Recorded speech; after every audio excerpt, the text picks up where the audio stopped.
அருமையான ஆண்டவருடைய பிரசன்னத்துக்காக சோஸ்திரம். இந்த நாளிலும் கர்த்தருடைய கிருபை இந்த வருடம் முழுக்க எங்களோடு கூட இருந்து புது வருடத்திலும் அதே தேவன் எங்களை வழிநடத்தும்படியாக நாங்கள் அவருடைய சன்னிதானத்தில் வந்து நிற்கிறோம். ஆமேன், அல்லேலூயா. எல்லாவற்றையும் விட மிக சந்தோஷமான ஒரு காரியம் தேவனுடைய சன்னிதானத்தில் நின்று அவருடைய ஆசீர்வாதத்தோடு நாம் இந்த புது வருடத்துக்கு காலடி எடுத்து வைக்கிறது. ஆமேன், அல்லேலூயா. என்ன எதிர்பார்ப்புகளோடு இருக்கிறோம்? நிச்சயமாக புது வருடத்திலே எதிர்பார்ப்புகள் நிறைய இருக்கும் இல்லையா? இந்த ஆண்டு கடந்த ஆண்டு நடக்காத காரியங்கள் வாழ்க்கையிலே நடக்க வேண்டும், மாற்றங்கள் உண்டாக வேண்டும், புதிய காரியங்களை ஆண்டவர் செய்ய வேண்டும். யாராவது எதிர்பார்ப்புகள் இல்லாதவர்கள் அல்லது ஆசீர்வாதம் தேவையில்லை என்பவர்கள் நிறைவாக ஆசீர்வதித்திருக்கிறார் ஆண்டவர். ஏதோ ஒரு ஜெப விண்ணப்பம், ஒரு எதிர்பார்ப்பு, ஒரு நம்பிக்கை, அதோடு தான் நாங்கள் வாழ்ந்து கொண்டிருக்கிறோம். நம்பிக்கையின் தேவன், நம்மை கைவிடாத ஆண்டவர். நிச்சயமாக அவர் ஏற்ற காலத்தில் எல்லாவற்றையும் தந்து நமக்கு வழி நடத்துவார். ஆனாலும் இந்த எதிர்பார்ப்பு இருப்பது அது கூடாதென்று சொல்லவில்லை. நாம் நம்பிக்கையோடு காரியங்களை எதிர்பார்ப்பது, ஆசைப்படுவதிலே எந்த தவறும் இல்லை. ஆனாலும் தேவன் எந்த காரியத்தை எனக்கு அள்ளித்தர விரும்புகிறாரு, எந்த காரியத்திலே நான் ஆசீர்வாதமாக இருக்க வேண்டும் என்பது அவருக்கு சித்தம். இதிலே ஆவிக்குரிய ஆசீர்வாதங்கள் உண்டு, உலகத்திலே தேவையான ஆசீர்வாதங்களும் நமக்கு உண்டு. எல்லாவற்றுக்கும் மேலாக முதலிலே நாம் ஆவிக்குரிய ஆசீர்வாதங்களிலே நாம் விருப்பமுற்று அந்த ஆசீர்வாதங்களை பெறுகிற பாத்திரங்களாக நாம் மாறும்போது நாங்கள் பார்க்கிறோம் கர்த்தர் என்ன செய்கிறார். ஆவிக்குரிய ஆசீர்வாதங்களிலே, ஆவிக்குரிய ரீதியிலே சரியான பாத்திரங்களாக இருக்கும்போது அந்த ஆவிக்குரிய ஒவ்வொரு ஆத்மாவுக்கும் ஆண்டவர் இந்த பூமியிலே தேவைகளை சந்திக்கிறவராக இருக்கிறார். அல்லேலூயா. நம்முடைய தேவைகளையும் சந்திப்பார். அது மாத்திரமல்ல, நம்மை கொண்டு மற்றவர்களுடைய தேவைகளையும் சந்திப்பார். அருமையானவர்களே, கடந்த ஆண்டிற்கும் நமக்கு முன்னால் இருக்கும் புத்தாண்டிற்கும் இடையிலான இந்த எல்லையிலே நாம் இப்போ நிற்கிறோம். அதுவும் தேவனுடைய சன்னிதானத்திலே இல்லையா? கடந்த ஆண்டிற்கும் நமக்கு முன்னால் இருக்கும் புத்தாண்டுக்கும் இடையிலான எல்லையில் நாம் இந்த இடத்திலே வந்திருக்கிறோம்.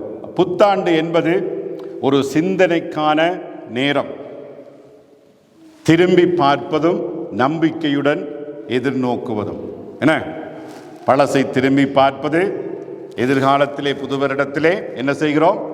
நம்பிக்கையுடன் எதிர்நோக்குகிறோம். எல்லாருக்கும் அந்த எதிர்நோக்குகள் இருக்கிறது. கடந்த ஆண்டு நாம் அனைவருக்கும் வித்தியாசமாக இருந்திருக்கலாம். ஒவ்வொருவருக்கும் இந்த ஆண்டு மிக வித்தியாசமான ஆண்டாக அது இருந்திருக்கும். சிலர் மகிழ்ச்சியாக இருந்திருப்போம், நல்ல ஆசீர்வாதங்களை ஆண்டவர் நமக்கு தந்திருப்பார், ஜெபங்கள் கேட்கப்பட்டிருக்கும் இல்லையா? ஆவிக்குரிய ரீதியிலும் பொருளாதார ரீதியிலும் தேவன் நம்மை நடத்தியிருப்பார், பாதுகாத்திருப்பார். சில வேளையில் நம்முடைய வாழ்க்கையிலே துக்கங்கள் நிறைந்திருக்கும், இழப்புகள் நிறைந்திருக்கும், சலிப்புகள் மனசிலே எங்களுடைய வாழ்க்கையில் இருக்கும், வியாதிகள், பிரச்சனைகள், முரண்பாடுகள், இப்படி ஒவ்வொருவருக்கும் ஒவ்வொரு வித்தியாசமான காரியம் வாழ்க்கையிலே நடந்திருக்கிறது இல்லையா? எல்லாருக்கும் வித்தியாசமான காரியங்கள் நடந்திருக்கிறது. பிரசங்கி சொல்வது போல எல்லாவற்றிற்கும் ஒரு நேரம் இருக்கிறது என்று நமக்கு பைபிள் போதிக்கிறது. பிரசங்கி 3:1 வாசிக்கிறோம், ஒவ்வொன்றிற்கும் ஒவ்வொரு காலம் உண்டு. வானத்தின் கீழ் இருக்கிற ஒவ்வொரு காரியத்துக்கும் ஒவ்வொரு சமயம் உண்டென்று பார்க்கிறோம். ஆகவே இந்த அடிப்படையில் நாம் ஆண்டவருடைய பிள்ளைகளாக இருந்தாலும் நாம் உபத்திரவத்துக்கு தப்பி போவது இல்லை. உலகத்திலே இருக்கிற உபத்திரவங்கள் எல்லாவற்றிலும் ஆண்டவர் நம்மோடு கூட இருந்து வழிநடத்தி எங்களுக்கு ஜெயத்தை கொடுக்கிறவராக இருக்கிறார். உபத்திரவங்களின் ஊடாக தேவனங்களை பயன்படுத்தி நல்ல அனுபவத்தை தந்து பின்னாக இருக்கிற வாழ்க்கையிலே ஆண்டவர் நாம் பலத்துடனும் திடனுடனும் ஆசீர்வாதத்துடனும் வாழ்வதற்கே தேவன் அவைகளை அனுமதிக்கிறார். ஆகவே புது வருடத்திற்குள்ளே காலடி எடுத்து வைக்க போகிற நாம் இந்த உங்களுடைய வாழ்க்கையிலே பல வழிகளால் சந்தோஷம் ஆசீர்வாதம் என்று சொன்னால் அது இலகுவாக இருக்கும். ஆனால் கடினமான வியாதி, கஷ்டம், துன்பம், வேதனைகள், பிரிவினைகள், பிரச்சனைகள் என்று சொன்னால் அது மனதிலே அப்படி பதிந்திருக்கும். ஆனால் எல்லாவற்றையும் நாங்கள் வேதத்தின் அடிப்படையிலே பார்க்கும்போது எல்லாம் நம்முடைய வாழ்க்கையிலே நடக்கிறது. ஆண்டவர் அறியாமல் எங்களுடைய வாழ்க்கையிலே ஒருபோதும் ஒன்றும் நடப்பதில்லை. சகலமும் நம்முடைய வாழ்க்கையிலே நன்மைக்கு ஏதுவாக இருக்கிறது. ஆகவே இந்த வருடம் 2025ஆம் ஆண்டு நம்முடைய வாழ்க்கையிலே துக்கங்கள், பிரச்சனைகள், முரண்பாடுகள், சோதனைகள், சலனங்கள், வேதனைகள் இவைகள் எல்லாம் உண்மையாக ஆண்டவர் சென்ற பாதைக்கு ஒப்பாக இருக்கிறது. அதன் பிற்பாடுதான் ஆண்டவர் ஜெயம் கொண்டார். சிலுவைக்கு பிற்பாடுதான் தேவன் ஜெயம் கொண்டார்.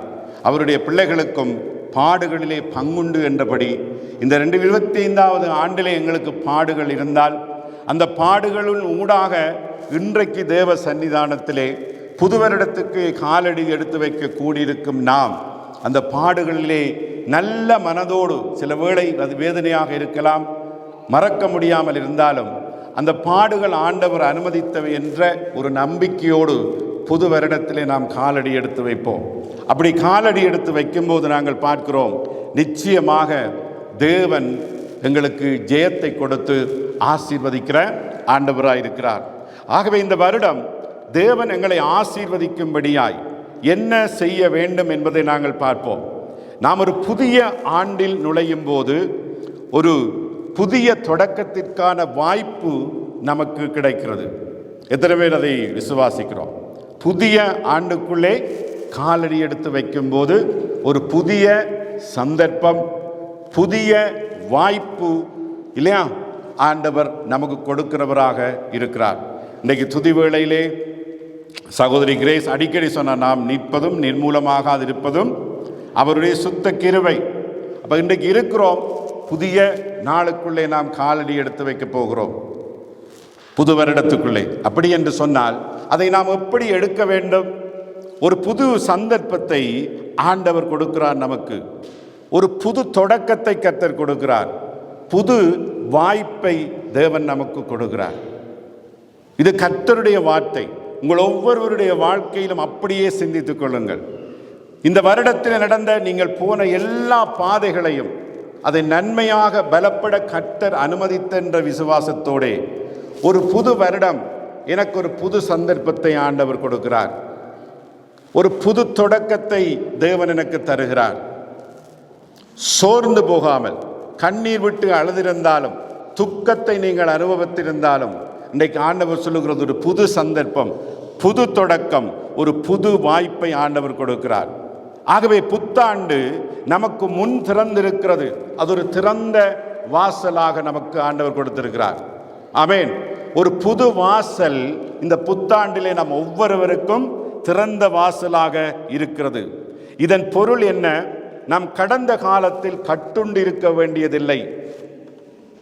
ஒரு புதிய வாசல் புது வருடத்திலே எங்களுக்கு திறக்கிறதாக இருந்தால் பழைய வருடத்திலே காரியங்களிலே நாம் கட்டுண்டு இருக்க தேவையில்லை.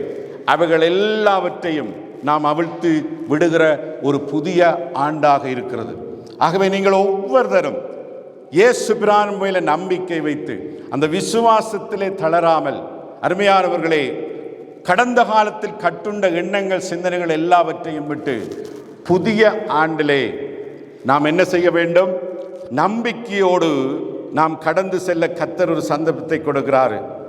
கடந்த காலத்தால் கட்டுண்டு இருக்க வேண்டியவை விட்டு நம்பிக்கையிலே நாம் முன்னேறுவோம். முந்தினவைகளை நினைக்க வேண்டாம், பூர்வமானவைகளை சிந்திக்க வேண்டாம் என்று ஏசாயா 43:18 நாங்கள் வாசிக்கிறோம். அல்லேலூயா. அவை கடந்ததை நினைத்து அது வேதனையாக இருந்தாலும் அழுது கொண்டிருக்காமல் புது ஆண்டிலே புது சந்தர்ப்பத்துக்குள்ளே ஆண்டவர் கொடுத்த அந்த நல்ல அனுபவத்தோடு பலப்பட்டவர்களாய் நாம் கடந்து செல்வோம். அவை எல்லாவற்றையும் எந்த சிந்தனையும் எண்ணமும் ஆண்டவர் எங்களுக்கு தரப்போகிற, அனுமதிக்க போகிற ஆசீர்வாதங்களுக்கு எங்களுடைய சிந்தனைகள் தடை இல்லாமல் நாங்கள் கடந்து செல்வோம். ஏசாயா 51:7 வாசிக்கிறோம், நீதியை அறிந்தவர்களே, என் வேதத்தை இதயத்தில் பதித்திருக்கிற ஜனங்களே, எனக்கு செவி கொடுங்கள். மனுஷரின் நிந்தனைக்கு பயப்படாமலும் அவர்கள் தூஷணங்களால் கலங்காமலும் இருங்கள் என்று சொல்லப்படுவதை பார்க்கிறோம். ஆகவே கலக்கம் தேவையில்லை. ஆமென். கலக்கம் தேவையில்லை. யுத்தங்களை குறித்து நாம் கலங்க வேண்டிய அவசியமில்லை என்று மாற்கு 13:7 வாசிக்கிறோம். யோவான் 14:1 உங்கள் இருதயம் கலங்காதிருப்பதாக தேவனிடத்தில் விசுவாசமாயிருங்கள், என்னிடத்திலும் விசுவாசமாயிருங்கள். ஒருபோதும் விசுவாசத்தை தளர விடாமல் உங்கள் வாழ்க்கையிலே ஆண்டவர் ஏற்படுத்தின சகல காரியமும் உங்கள் விசுவாசத்தை பலப்படுத்துவதற்காகவே. இப்போ தேவன் இந்த பழைய ஆண்டு பலப்படுத்திய அந்த பலத்தோடு புதிய ஆண்டிலே கலக்கங்களை விட்டு ஆண்டவர் மேல் விசுவாசமாயிருங்கள். ஹல்லேலூயா. இயேசுவின் மேல் விசுவாசமாயிருங்கள். உங்கள் இருதயம் கலங்காதிருப்பதாக தேவனிடத்திலே விசுவாசமாய் இருங்கள் என்று பார்க்கிறோம். அடுத்ததாக இன்று நாம் நன்றி உள்ளவர்களாக இருக்க வேண்டும். புது வருடத்திற்குள்ளே காலடி எடுத்து வைக்க போகிற நாம் அருமையானவர்களே, எப்பவும் தேவனுக்கு நன்றி உள்ளவர்களாயிருங்கள். நன்மையான காரியத்துக்காக மாத்திரமல்ல, எல்லாவற்றுக்கும் நன்றி செலுத்துங்கள். ஆமென். சபைக்கு நன்றி சொல்லுங்கள், வேதத்துக்கு நன்றி சொல்லுங்கள், பரிசுத்த ஆவிக்கு எப்பவும் நன்றி சொல்லுங்கள். ஹல்லேலூயா. சபையிலே தந்திருக்கிற சகோதர சகோதரிகளுக்காக நன்றி செலுத்துங்கள். குடும்ப அங்கத்தவர்களுக்காக ஒவ்வொருத்தரும் தனித்தனியே எப்பவும் நன்றி செலுத்துங்கள். என்ன பிரச்சனைப்பட்டிருந்தாலும், என்ன குத்துப்பட்டிருந்தாலும், என்ன வேதனைகள் எப்படி சண்டை பிடித்திருந்தாலும், அருமையானவர்களே, ஆண்டவர் சொல்லுகிற காரியம், உங்கள் குடும்பத்துக்காக நன்றி செலுத்துங்கள். கணவன் மனைவி, மனைவி கணவனுக்காக, பிள்ளைகள் பெற்றோருக்காக, பெற்றோர் பிள்ளைகளுக்காக நன்றி செலுத்துங்கள். தேவன் அனுமதித்த எல்லா கஷ்ட துன்பங்களுக்காக நன்றி செலுத்துங்கள். இந்த நன்றி உள்ளத்தோடு இந்த புது வருடத்துக்குள்ளே நாம் கடந்து செல்ல வேண்டும். அது தேவனுடைய ஆசீர்வாதத்தை நிச்சயமாக நமக்கு கொண்டு வரும். அல்லேலூயா. என்ன இருந்தாலும் நன்றி உள்ள இருதயமே எங்களுக்கு வரப்போகிற ஆசீர்வாதத்துக்கு ஒரு நல்ல வாசலாக அமையும். புத்தாண்டு நமக்கு முன் திறந்திருக்கிற ஒரு வாசல். அருமையானவர்களே, ஒரு வாசல் திறந்திருக்கிறது என்று போட்டு அந்த வாசல் விரிவான வாசலாக நாம் எடுத்துக்கொள்ளக்கூடாது. வாசல் ஒவ்வொரு பிள்ளைக்காகவும் திறந்திருக்கிறது. அந்த ஆசீர்வாதத்தின் வாசல் புது வருடத்திலே நமக்கு ஆண்டவர் திறந்து வைத்திருக்கிறார். அது விரிவான வாசல் அல்ல, அது ஒடுக்கமான வாசலை ஆண்டவர் திறந்து வைத்திருக்கிறார். மத்தேயு 7:13 வாசிக்கிறோம், இடுக்கமான வாசல் வழியாய் உட்பிரவேசியுங்கள். இடுக்கமான வாசலை கர்த்தர் திறந்து வைத்திருக்கிறார். இயேசுவை விசுவாசித்தால் நான் எப்படியும் வாழ்ந்தால் கர்த்தர் என்னை ஆசீர்வதிப்பார் என்று நினைக்காதீர்கள். இயேசுவின் பின்னாலே அவர் திறந்த வாசல் அது விரிவான வாசல் அல்ல, அது இடுக்கமான வாசல். இயேசுவை பின்பற்றுகிறது விரிவான வாசல் இல்லை. ஆண்டவர் நானே வாசல் என்று சொன்னார். இயேசுவை சரியான முறையிலே பின்பற்றுவது அருமையானவர்களே கடினமான காரியமும் அல்ல. ஆனால் உலகத்தை பின்பற்றி நாம் பெயர் கிறிஸ்தவர்களாக இருக்கிற காரியம் அது எவ்வாறு இருக்கிறது? விரிவான வாசலாக இருக்கிறது. இடுக்கமான வாசல் வழியாய் உட்பிரவேசியுங்கள். கேட்டுக்கு போகிற வாசல் அது விரிவும் வழி விசாலமாய் இருக்கிறது. அதன் வழியாய் பிரவேசிக்கிறவர்கள் அநேகர் என்று பார்க்கிறோம். இந்த இடத்துல இருக்கிற கொஞ்ச பேராகிய நாம் மத்தேயு 7:13 ஜீவனுக்கு போகிற வாசல் இடுக்கமும் வழி நெருக்கமுமாயிருக்கிறது, அதை கண்டுபிடிக்கிறவர் சிலர் என்று பார்க்கிறோம். ஆகவே திறந்த வாசல் அது விரிவானது அல்ல, இடுக்கமான வாசல் வழியாய் இந்த வருடம் செல்ல நீங்கள் தீர்மானங்கள் எடுக்கிறது மிகுந்த ஆசீர்வாதத்தை கொண்டு வரும். அடுத்ததாக புத்தாண்டு நமக்கு ஒரு திறந்திருக்கிற வாசல். தவறாது தங்கி இருக்க வேண்டிய இடம் தேவனுடைய திருச்சபை. அங்கேதான் பாதாளத்தின் வாசல்கள் அந்தகார கிரியைகள் எதுவும் வாய்க்காத இடமாக இருக்கிறது. சபை மக்களை உலகத்திலிருந்து எக்கலேசியா என்று சொல்லுகிறது, உலகத்திலிருந்து பிரித்தெடுத்து ஆண்டவர் ஒரு பாதுகாப்பின் வேலி போட்டு வைத்திருக்கிறார். அங்கே உங்களுடைய வாழ்க்கையை நீங்கள் வாழ வேண்டும். நான் உங்களுக்கு சொல்லுகிறேன், நீ பேதுருவாய் இருக்கிறாய், இந்த கல்லின் மேல் என் சபையை கட்டுவேன், பாதாளத்தின் வாசல்கள் அதை மேற்கொள்வதில்லை. எங்களுக்கு வேண்டிய முழு பாதுகாப்பும் அருமையானவர்களே ஆண்டவர் திருச்சபையிலே உங்களுக்கு வைத்திருக்கிறார். அந்த திருச்சபையிலே உலகத்தில் இருந்து எடுத்து உங்களை திருச்சபையிலே தேவன் நாட்டி ஒரு வேலி போட்டு பாதுகாத்து கொண்டிருக்கிறார். அந்த வேலிக்குள்ளே ஒரு குடும்பமாய் சிறப்பாக தேவனுக்கு பிரியமாக நாம் வாழ வேண்டும். வாழ்ந்தால் ஆண்டவர் திறந்த வாசலாலே நாம் என்ன செய்ய முடியும்? நாம் மன விருப்பத்தின்படி ஆசீர்வாதங்களை பெற முடியும். நாம் பார்க்கிறோம், யோவான் 10:7 இயேசு சொல்லுகிறாரு, ஆதலால் இயேசு மறுபடியும் அவர்களை நோக்கி, நானே ஆடுகளுக்கு வாசல் என்று மெய்யாகவே உங்களுக்கு சொல்லுகிறேன். இயேசுதான் வாசலாக இருக்கிறார்.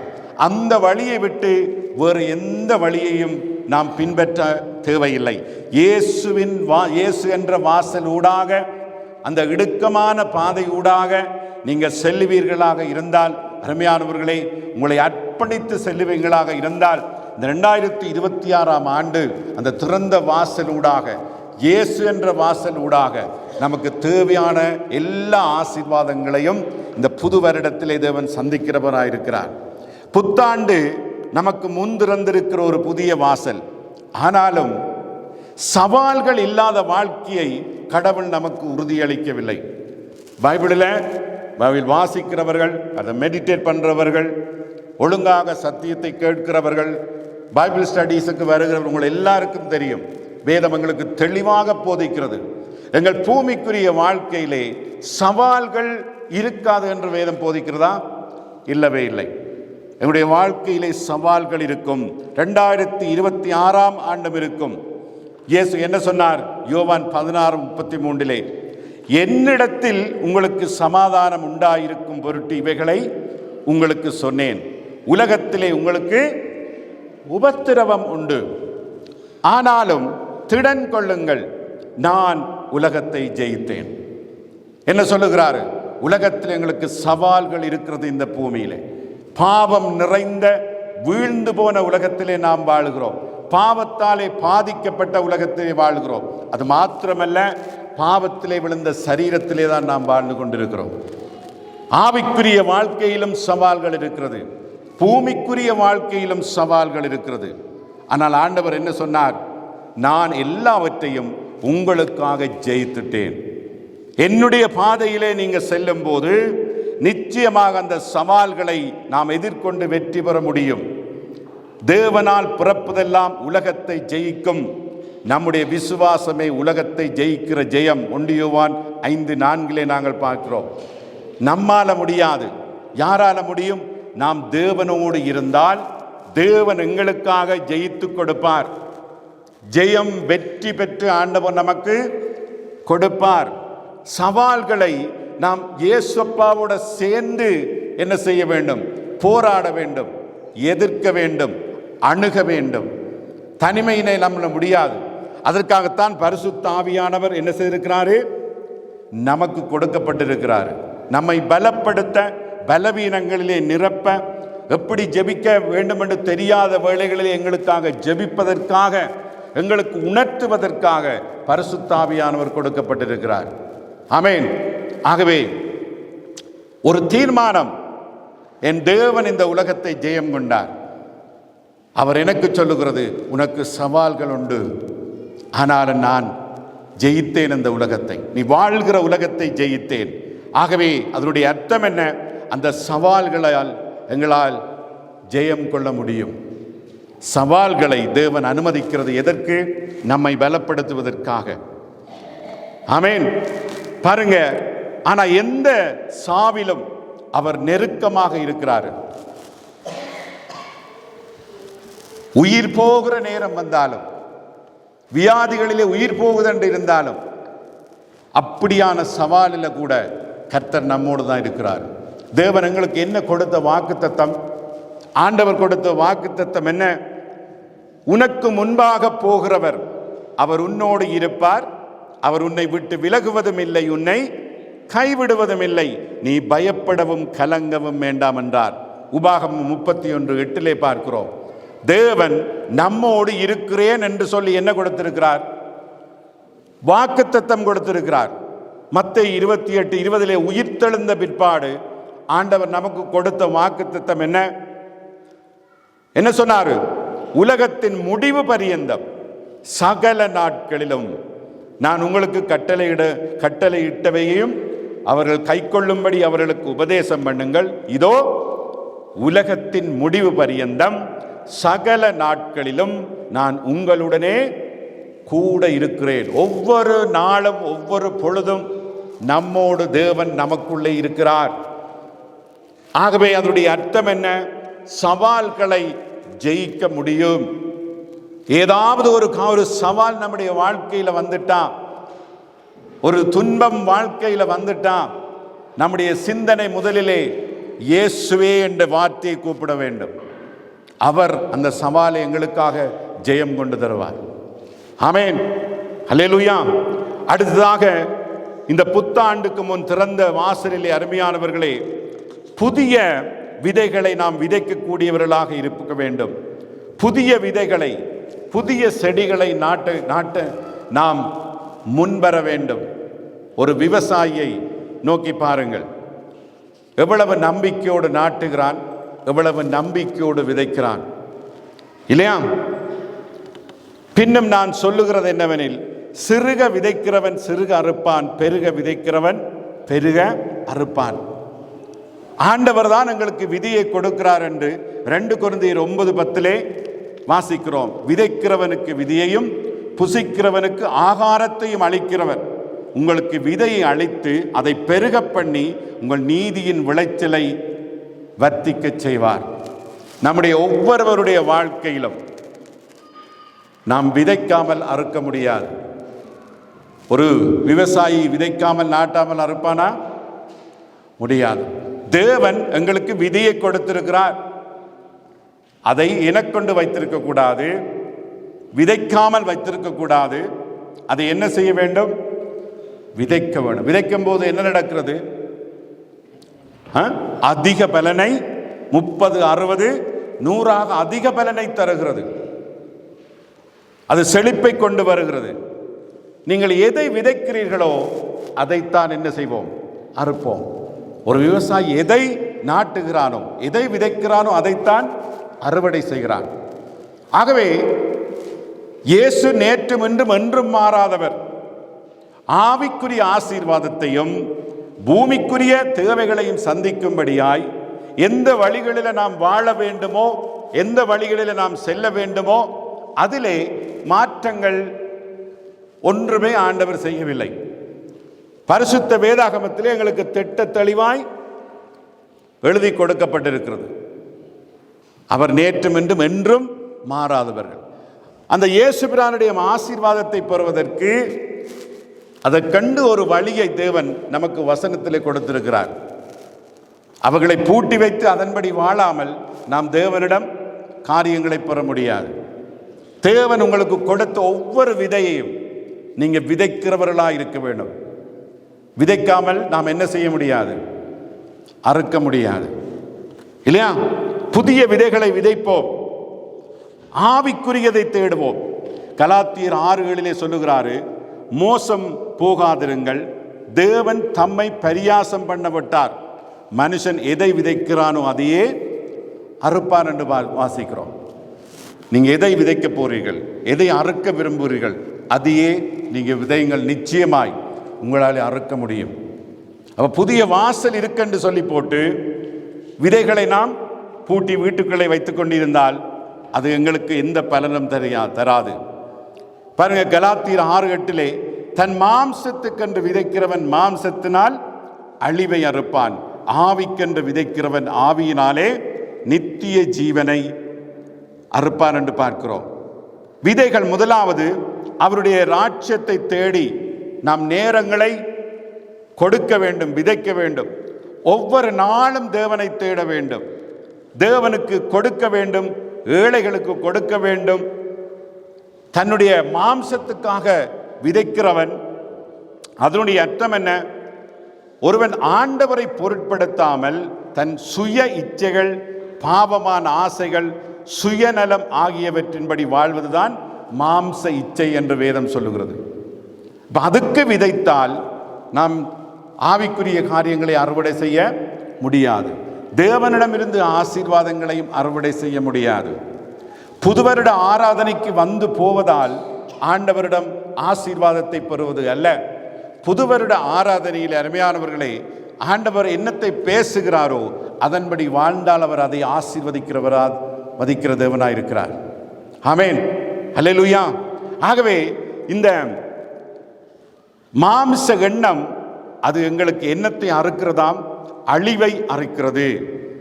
ஆவிக்குரிய அழிவாக அது இருக்கிறது. அது அமைதியின்மை, சமாதானமின்மை, சந்தோஷமின்மை, ஒரே பிரச்சனைகளாகவே எப்பவும் எங்களை பின்பற்றி கொண்டிருக்கும். யாருக்கு? மாம்சத்துக்கென்று விதைக்கிறவர்களுக்கு. ஆவிக்காக விதைப்பவர்கள் பரிசுத்த ஆவியின் வழிநடத்தலின்படி வாழ்வது, தேவனுக்கு கீழ்ப்படிவது, அன்பு, பொறுமை, மன்னிப்பு போன்ற ஆவியின் கனிகளை வாழ்க்கையிலே வளர்ப்பது. அது மாத்திரமல்ல, இறுதியிலே ஆவிக்குரிய என்று விதைக்கிறவன் அவன் நித்திய ஜீவனையும் அறுப்பான், தேவனுடன் என்றென்றைக்கும் வாழ்வான் என்று பார்க்கிறோம். அது இப்பவே தொடங்கி இருக்கிறது. அப்ப நாம் எதை விதைக்க போகிறோம்? இந்த ஆண்டு ஒரு வாசல் இருக்கிறது. ஆண்டவர் விதியை கொடுத்திருக்கிறார், நிலத்தை ஆண்டவர் நமக்கு கொடுத்திருக்கிறார். நீங்க எதை அறுக்க போகிறீர்கள்? அதை விதைக்க வேண்டும். அடுத்ததாக, புத்தாண்டு ஒரு புதிய வாசல் நமக்கு முன்பாக இருக்கின்றா. இந்த திறந்த வாசல் இருக்கிறது, ஆண்டவர் நம்மை ஆசீர்வதிப்பார் என்று சொன்னால் நாம் பொறுப்பற்றவர்களாக வாழ முடியாது. நம்ம ஒவ்வொருவருக்கும் பொறுப்புகள் உண்டு. ஆமென், கடமைகள் உண்டு. இதை நாம் ஒரு நாளும் மறந்து போகக்கூடாது. தேவன் நமக்கு கொடுத்த ஒவ்வொருவருக்கும் வேதம் தெளிவாக போதிக்கிறது. ஆக குறைந்தது ஒரு தாலந்தாவது ஒரு விசுவாசிக்கு ஆண்டவர் கொடுத்திருக்கிறார். சிந்தித்து பாருங்கள், உங்கள் குடும்பத்தை யோசித்து பாருங்கள். கணவன், மனைவி, பிள்ளைகள், பெற்றோர். கணவனுக்கு என்ன பொறுப்பு இருக்கிறது? அதை கணவன் செய்யாமல் விட முடியாது. மனைவிக்கு என்ன பொறுப்பு இருக்கிறது? அதை மனைவி செய்யணும். பிள்ளைகளுக்கு பொறுப்பு இருக்கிறது. பிள்ளைகள் அந்த பொறுப்போடு வாழணும், நடக்கணும், அதை செய்யணும். சபை ஆண்டவர் கொடுத்திருக்கிறார், அல்லேலூயா. அதுல ஒரு பொறுப்பு இருக்கிறது. சபையில ஊழியங்களை நாம் செய்ய வேண்டும், அல்லேலூயா. நம்முடைய மாபெரும் பொறுப்பு, நாம் சாட்சியாக வாழ வேண்டும். உப்பாக, வெளிச்சமாக நாம் என்ன செய்ய வேண்டும்? ஆண்டவருக்காக வாழ்ந்து கொண்டிருக்க வேண்டும். திறந்த வாசல் என்பது பொறுப்பற்ற வாழ்க்கை என்று நாம் எடுக்க முடியாது. ஆமென். திறந்த வாசலிலே எங்களுக்கு பொறுப்பு உண்டு. அருமையானவர்களே, விசேஷமாக ஆண்கள், தகப்பன்மார், ஒரு தலைமை பொறுப்பை தேவன் ஆண்களுக்கு கொடுத்திருக்கிறார். வீட்டுக்கு தலைவன் ஆண். அதே மாதிரி சபையிலும் ஆண்கள் தலைமை பொறுப்புகளை எடுத்து நடப்பிக்க வேண்டும். தாய்க்குள்ள பொறுப்பு, தாயாய் அந்த பொறுப்பை எடுத்து சரியான முறையில் நடப்பிக்க வேண்டும். வேலை இடத்திலே உங்களுக்கு பொறுப்புண்டு. கிறிஸ்தவர்கள் வேலை இடங்களிலே எப்படியும் வாழலாம் என்றில்லை. ஒழுங்காக நேரத்துக்கு வேலைக்கு போகணும், ஒழுங்காக வேலைகளை, கடமைகளை செய்ய வேண்டும், ஒழுங்காக அங்கு நடந்து கொள்ள வேண்டும். சபையில மாத்திரமல்ல கிறிஸ்தவர்கள் பொறுப்போடு வாழ்கிறது. ஆண்டவர் வெளியிலே உங்களை சரியான ஒரு சாட்சியாக, உப்பாக வைத்திருக்கிறார். ஆகவே சபைக்கு நேரத்துக்கு வந்து வேலைக்கு பிந்தி போகலாம் என்று நாம் என்ன செய்யக்கூடாது? நினைக்கலாமா? இல்லை. ஆகவே எங்களுடைய பொறுப்புகளில் ஆண்டவர் மேலே இருந்து நம்ம எல்லாரையும் சரியான முறையிலே கவனித்துக் கொண்டிருக்கிறார். என் பிள்ளை நான் கொடுத்த பொறுப்பிலே எப்படி இருக்கிறது? ஹல்லேலூயா. ஆகவே தங்கள் பொறுப்புகளை, அது யார் கொடுத்தது? ஆண்டவர் தந்த பொறுப்பு. உங்கள் ஒவ்வொருவருக்கும் தேவன் ஒவ்வொரு பொறுப்புகளை தந்திருக்கிறார். பொறுப்பற்றவர்களாய் நாம் நடக்கக்கூடாது. பொறுப்புள்ளவர்களாய் அந்தந்த பொறுப்புகளோடு நாம் வாழ வேண்டும். ஹல்லேலூயா. அது தேவனுக்கு மிகவும் பிரியமான காரியம். பிள்ளைகள், விசேஷமாக வாலிப பிள்ளைகள், குழந்தை பிள்ளைகள் அப்பா அம்மாவுக்கு கீழ்ப்படுகிறது உங்கள் மாபெரும் பொறுப்பு. நொஸ்கிலே சொல்வார்கள், ஏக்கம் பெஸ்தம என்ன பப்பா மம்மா இக்கு பெஸ்தமர் அடே சந்த் அத்பானா கன் பெஸ்தம அடே virkelig sant at barna kan bestemme. Det ikke helt riktig. Da har vi misforstått. Vi kan ønske, men vi kan legge frem våre ønsker.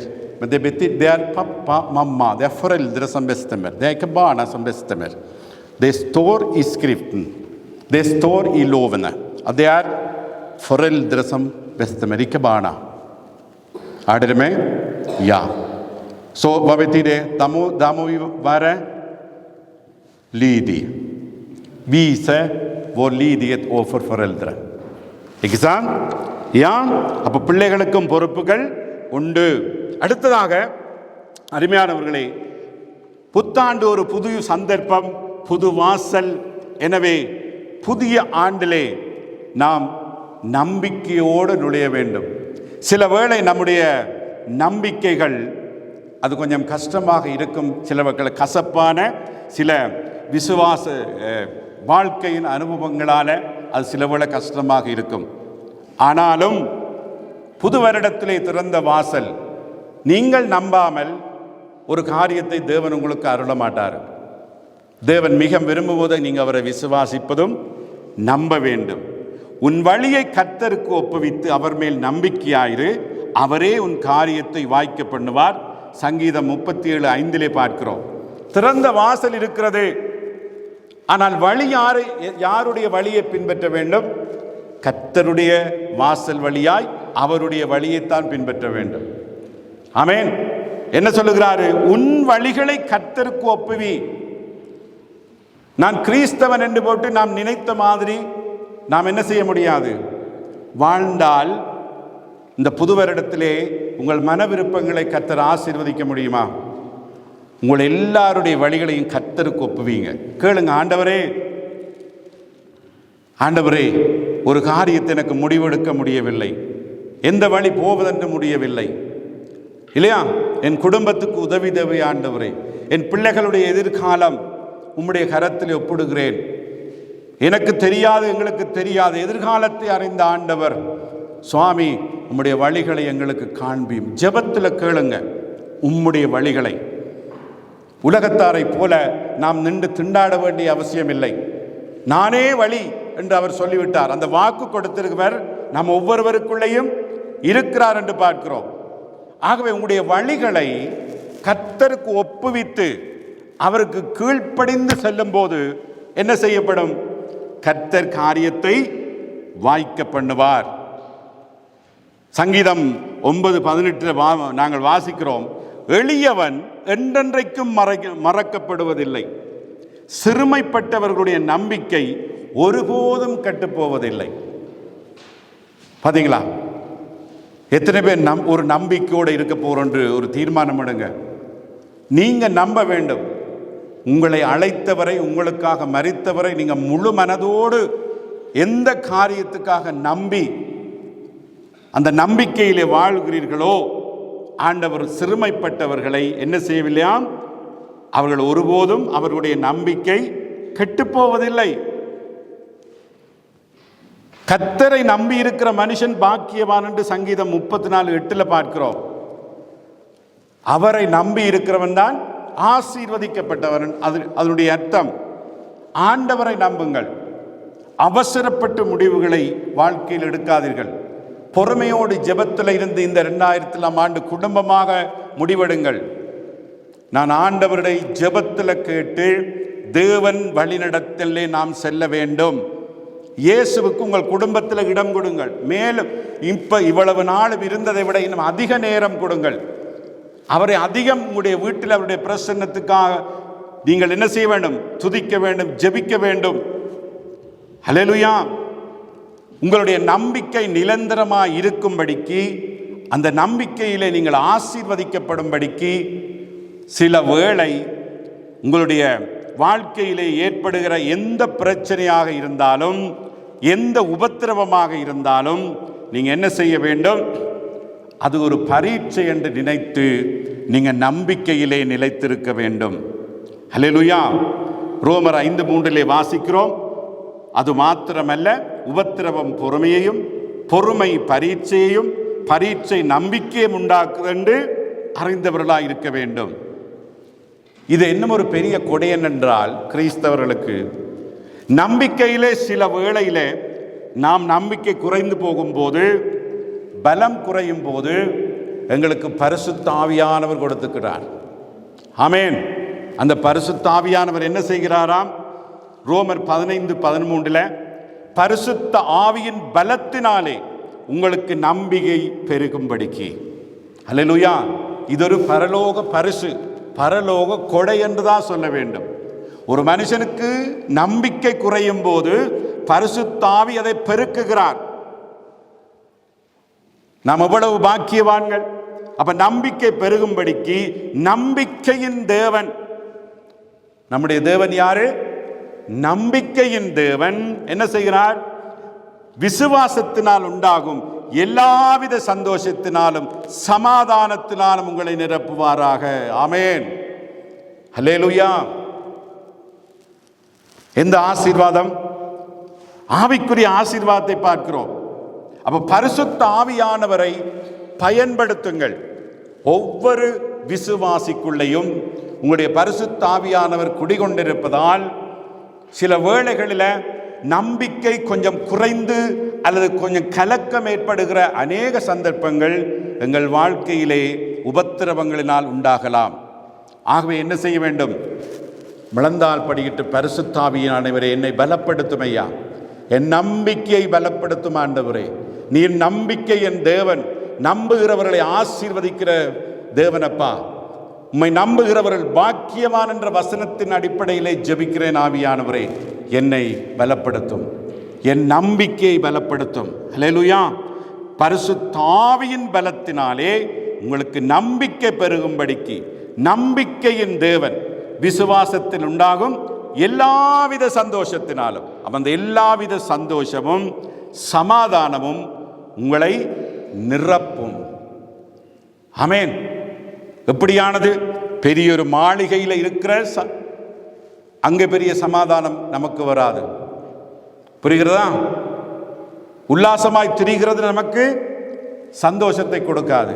அதைவிட மேலான ஒரு உள்ளான சந்தோஷத்தை நமக்கு கொடுக்கிற ஒரு காரியம், ஒரு வழியாக இது இருக்கிறது. எது? நம்பிக்கை. சரியா?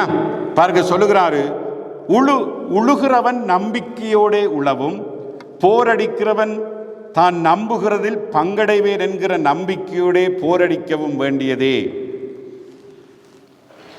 உழுகிறவன் என்ன செய்கிறானா? நம்பிக்கையோடு தான் உழுகிறான், நாட்டுகிறான். அவனுக்கு தெரியாது அது வளருமா, எவ்வளவு பலம் கொடுக்கும் என்று தெரியாது, இல்லையா? ஆனால் அவன் என்ன செய்கிறான்? நம்பிக்கையோட மண்ணை பண்படுத்துகிறான், விதைக்கிறான், நாட்டுகிறான், நீர் பாய்ச்சுகிறான், ஒவ்வொரு இரவும் போய் படுக்கிறான். அது செழிக்கும், பலனை கொடுக்கும் என்ற நம்பிக்கை இருக்கிறது. ஒரு விவசாயி எங்களுக்கு நல்ல உதாரணமாக ஆண்டவர் முன்வைப்பதை பார்க்கிறோம். 1 கொரிந்தியர் 9:10. ஆமென். அது எதை குறிக்கிறது? அந்த நம்பிக்கை ஒரு நாளும் விட்டுறாதீங்க. இந்த புது வருடத்தில் நம்ப வேண்டும். ஹல்லேலூயா. அடுத்ததாக, மாம்சத்தில் நம்பாதீங்க. உங்களோட சொந்த முயற்சிகளை விட்டுடுங்க. முழு மனதோடு ஆண்டவர்களே நம்பிக்கை வைத்திருங்க. தேவன் எல்லாவற்றையும் எனக்கு வாய்க்க பண்ணுகிறவர். வீணாக சரீர ஓட்டங்கள், மாம்ச ஓட்டங்களுக்கு நீங்கள் ஒரு முடிவு கட்டுங்க. தேவன் எங்களுக்கு இளைப்பாறுதல், ஒரு வேலையோடு குடும்பத்தையும் திருச்சபையிலே நாங்கள் இளைப்பாறுதல் உள்ள வாழ்க்கையும் வாழும்படிதான் தேவன் எங்களை அழைத்திருக்கிறார். புது வருடத்தில் ஒரு தீர்மானம் எடுங்கள். மாம்ச ஓட்டங்களினாலே எங்களுக்கு பெரிய எப்பவும் ஒரு விடுதலை, ஒரு சமாதானம் கிடைக்கப் போவது இல்லை. ஆண்டவருக்கு பிரியமா ஓடுங்க. தேவனுடைய காரியம் எல்லாவற்றையும் சந்திப்பார். மாம்சத்தின் மேலே நம்பிக்கை வைக்க வேண்டுமானால் நானும் வைக்கலாம். வேறொருவன் மாம்சத்தின் மேல் நம்பிக்கையாயிருக்க நினைத்தால் நான் அதிகமாய் அப்படி செய்யலாம். ஆனால் மாம்சத்தின் மேல் நம்பிக்கை, சொந்த முயற்சிகள், எண்ணங்கள் மேல் நம்பிக்கை வேண்டாம். இரண்டாவது, ஐஸ்வர்யத்தின் மேல் நம்பிக்கை வேண்டாம். ஆண்டவர் மேல் நம்பிக்கை வைத்திருப்போம். நான் நினைத்த அளவு பணம் இருந்தால் நான் எல்லாம் செய்வேன், சந்தோஷமா இருந்திருப்பேன் என்று யாரும் நினைக்காதீங்க. விளங்குறதா? உலகத்திலே எந்த ஒரு பெரிய ஐஸ்வர்யவானுக்கு இல்லாத ஒரு சமாதானம் ஏழைகளாக எங்களுக்கு ஆண்டவர் கொடுத்திருக்கிறார். அதுதான் ஆண்டவர் கொடுத்த சந்தோஷமும் சமாதானம், இல்லையா? இவ்வுலகத்திலே ஐஸ்வர்யம் உள்ளவர்கள் இருமாப்பான சிந்தையுள்ளவர்களாயிராமல், நிலையற்ற ஐஸ்வர்யத்தின் மேல் நம்பிக்கை வையாமல். பணம் இருந்தால் எல்லாத்தையும் சாதிக்க முடியாது. பணத்தால் எந்த சந்தோஷத்தையும் வேண்ட முடியாது. பணத்தால் எந்த ஆரோக்கியத்தையும் நாம் பெற முடியாது. ஆனால் இயேசுவாலே எல்லாம் கூடும். அவர் மேல் வைக்கிற நம்பிக்கையாலே எல்லாம் கூடும். இப்படி வாழ வேண்டும் என்று ஆண்டவர் விரும்புகிறார். ஐஸ்வர்யத்தின் மேல் நம்பிக்கை வையாமலும், நாம் அனுபவிக்கிறதற்கு சகலவித நன்மைகளையும் நமக்கு சம்பூர்ணமாய் கொடுக்கிற ஜீவனுள்ள தேவன் மேல் நம்பிக்கை வைக்க என்ன செய்கிறான்? சகலவற்றையும் சம்பூரணமாய் நமக்கு கொடுக்கிற ஆண்டவர் மேல் நம்பிக்கை வைப்போம். இந்த புது வருடத்தில் சம்பூரணமாய் ஆசீர்வதிக்கிற தேவன் அவர்தான். அவருடைய ஐஸ்வர்யமே எங்களுக்கு சமாதானத்தையும் அமைதியையும் சாந்தியையும் நிச்சயமாக கொடுக்கும். பேதுரு சொல்லுகிறாரு, அதுக்கு பேர் ஜீவனுள்ள நம்பிக்கை. ஏன் ஜீவனுள்ள நம்பிக்கை? காரணம் என்னென்று சொன்னால், நீங்க 1 பேதுரு 1:4 வாசித்து பார்த்தால் ஜீவனுள்ள நம்பிக்கை என்று பேதுரு சொல்லுகிறார். ஏன்? நம் இயேசு பிரான் எங்களுக்காக மரித்தார், அவர் உயிர்த்தெழுந்தார். உயிர்த்தெழுந்தவர் மீண்டும் மரிக்கவில்லை, அவர் உயிரோடு இருக்கிறார். ஆகவே நம்முடைய நம்பிக்கை ஜீவனுள்ளதாக இருக்கிறது. ஹல்லேலூயா! ஆகவே நம்முடைய நம்பிக்கை உயிருள்ள தேவன் மேல் வைத்திருக்கிற நம்பிக்கைக்கு பேர்தான் ஜீவனுள்ள நம்பிக்கை. ஆமென். அவர் உயிர்த்தார், ஆனால் மீண்டும் மரிக்கவில்லை. அவரை விசுவாசிக்கும் போது இந்த புதிய ஆண்டிலே ஆண்டவர் என்னத்தை செய்ய பார்க்கிறாரு?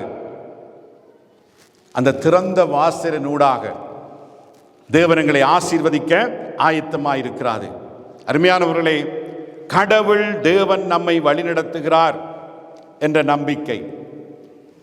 நம்பிக்கையுடன் அந்த இயேசு என்ற ஒளி எங்களோடு எப்போதும் இருளை விட வலிமையானது என்ற நம்பிக்கை நம்முடைய வாழ்க்கையில மிக முக்கியம். கடவுளுக்கும் நம் சக மனிதர்களுக்கும் அன்புடன், பிறர் அன்புடனும் வாழ வேண்டிய ஒரு கடமை நமக்கு இருக்கிறது. அதையும் இந்த திறந்த வாசலுக்குள்ளே நாங்கள் கடைபிடிப்போம். ஆமென். இடிப்பதற்கு பதிலாக அமைதியை பரப்பும், அக்கறை காட்டும் மற்றும் கட்டி எழுப்பும் மக்களாக நாங்கள் இருப்போம்.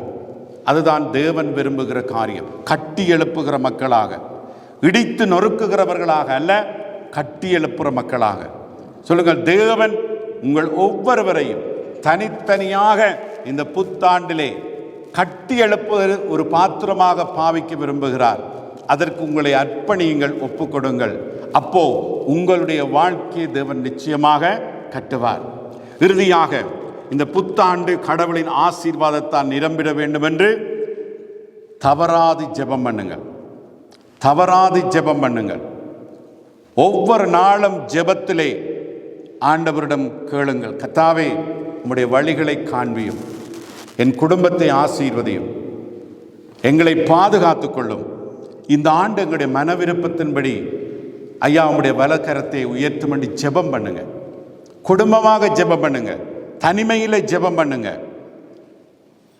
நீங்கள் செய்கிற இந்த காரியங்கள் இந்த திறந்த வாசலினூடாக சென்று உங்கள் மன விருப்பத்தின்படி கர்த்தர் நிறைவேற்றுவார்.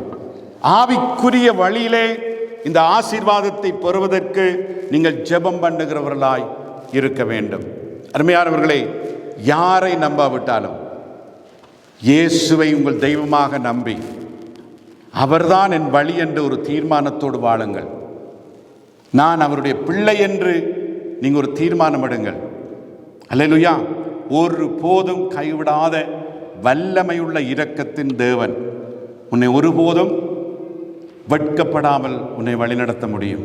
ஆமென். ஹல்லேலூயா.